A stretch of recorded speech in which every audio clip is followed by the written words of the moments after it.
We are wrapping things up in Red Flag Mission 9, where we are going to do a combat air support flight. And, as with the previous missions, we will be attacking the familiar zone over in Redland territory. As most of this mission is just standard operating procedure, I'm going to skip the startup, the takeoff, and much of the flights in the orbit over there. Actually, we're taking off near sundown, and you know the Nevada map is really a neglected map, but it is extraordinarily beautiful.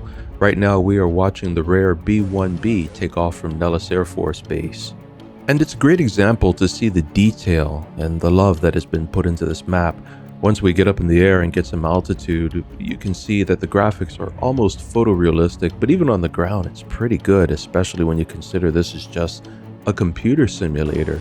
The DCS has put a lot of love into this map, the simulator as a whole.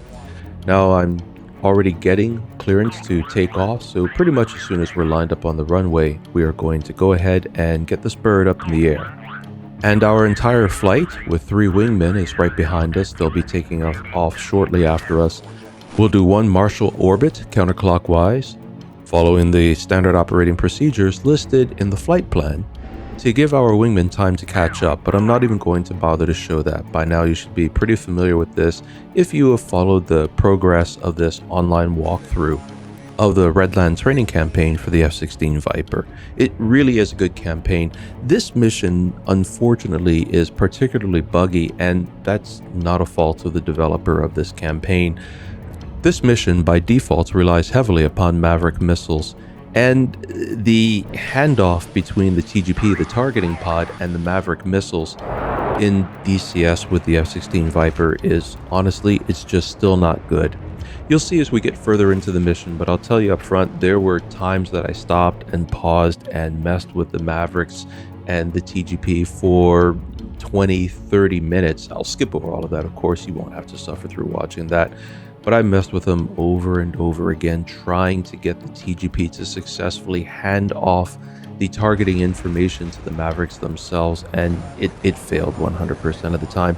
I was able to take out my targets, but I had to use the targeting system within the Mavericks themselves. Eagle Dynamics, if you ever see this video, please, for the love of God, address this issue. This has been an ongoing issue since the introduction of the Maverick missiles and the TGP with the F-16, and you know, it doesn't make the F-16 unenjoyable. It's one of my favorite birds to fly, but it does take a lot away, especially from air-to-ground based missions like this.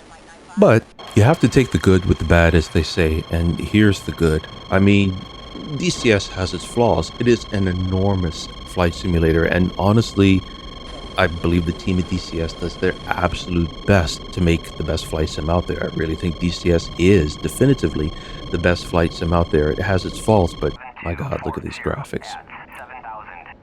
So one of the interesting things about this mission is it is supposed to be primarily combat air support, and Redland's air defenses are supposed to be worn down, but there was plenty of fighter activity in the area, and I'm not complaining. I enjoy air-to-air engagements. Right there you saw a Su-30 that was closing in on one of my wingmen, and I was able to take him out before he got my wingman. I'm now closing in on a ground target, a SAM system. I was going to try to hit him with one of my Mavericks, but I see one of my wingmen has already hit him. We got jumped by so many air fighters that I just cut my wingman loose and told them to engage bandits. And the wingmen, when they're done engaging bandits, they will on their own switch to engaging ground targets, and they certainly had a party. They took out a number of ground targets almost instantly. However, that is a good thing, unless you really wanted to take out these ground targets yourself, which, as I've already said, will be very frustrating in this mission if you use the default Maverick loadout because of ongoing bugs with the TGP to Maverick targeting handoff. But nonetheless, you should have plenty to do with the air-to-air combat. Now, I called my wingman back in, told them to form back up, and we are going to complete a single orbit around the entire combat theater. I also need them to conserve fuel because you're really going to be pushing your fuel to the limits in this particular mission. Now, fundamentally, the combat theater here is divided up into 4 points. If you look on the right MFD, you can see the 4 points in the MFD.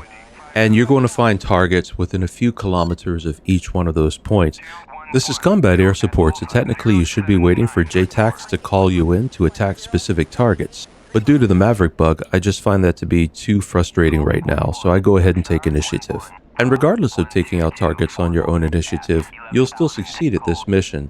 The scoring system doesn't care whether you wait for JTAC. Not at all what you would do most of the time in actual military operations, which tend to be highly coordinated. Though personnel and Western militaries tend to be trained to think for themselves and take initiative where possible. So I guess in that sense it's realistic. And there are plenty of targets in the theater, so feel free to cut your wingmen loose and let them do their thing.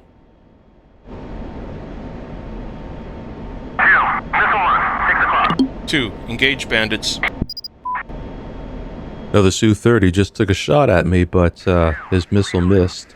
And I see that I have one of my wingmen in the area, and he's engaging that Su. I'm going to get in there and try to assist. Unfortunately, I don't get in there in time. I'm not even going to be able to take this bugger out. I think my wingman might have hit him with guns because he's heading toward the ground. I don't see a smoke trail though. It is dark.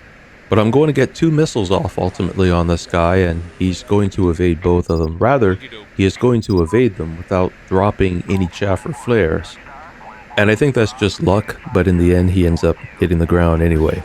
It's a shame he got my wingman, but a kill's a kill. That wingman actually managed to survive. He stayed in the air. That was 2, I believe.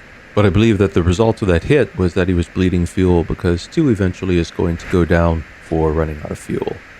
He's going to call bingo not too much longer from now. I don't think that we will actually be in the part of the video where he calls bingo, and there's not even enough time to send him off for refueling. He just ends up going down. 3 and 4 make it though, and we have a good time peppering all the Redland ground forces in the area, especially those ground forces that can provide air defenses. Because we fighters, we hate air defenses. They have to go first unless the mission specifically says otherwise. Flight. Engage bandits.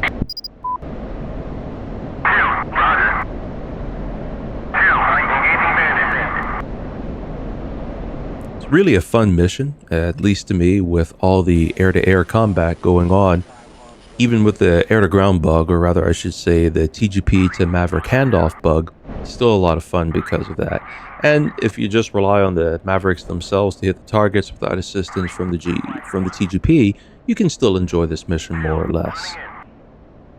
I think it's also interesting that this mission takes place during a transitional time twilight, just as the sky is going from a beautiful sunset into full dark. It's going to give you more practice flying by night, more practice using your night vision and learning to rely more upon your instruments.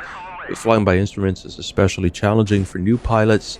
I remember when I was first learning to fly by instruments with drones, much less a flight simulator, I really didn't like relying on those instruments. It just felt unnatural. I kept having this nagging thought, nagging feeling, what if the instruments are wrong?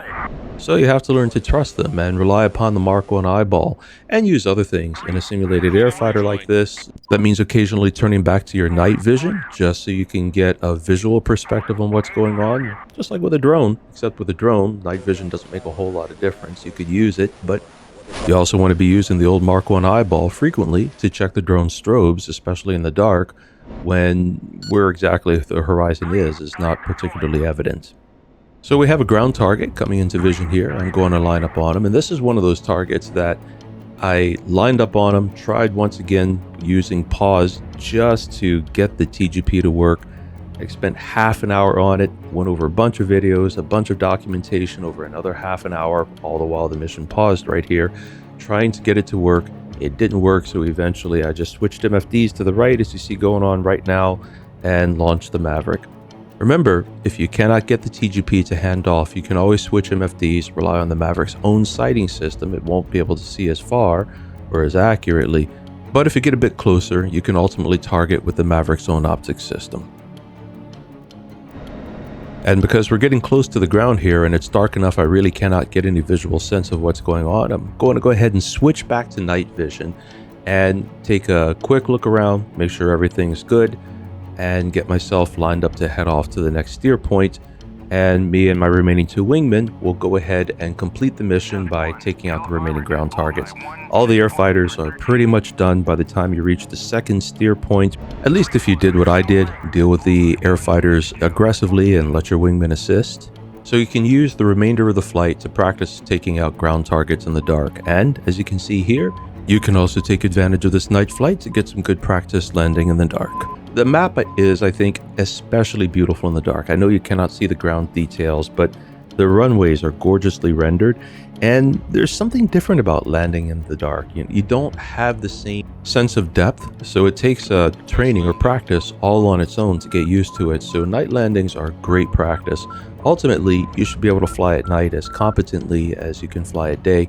Night flights don't make the best videos because they are not graphically very appealing for YouTube, but they are great practice, and every simulator pilot, just like every real pilot, needs to learn how to do them. Thanks for joining me for another episode of Cerulean Skies. This has been Red Flag Mission 9 for the F-16 Viper.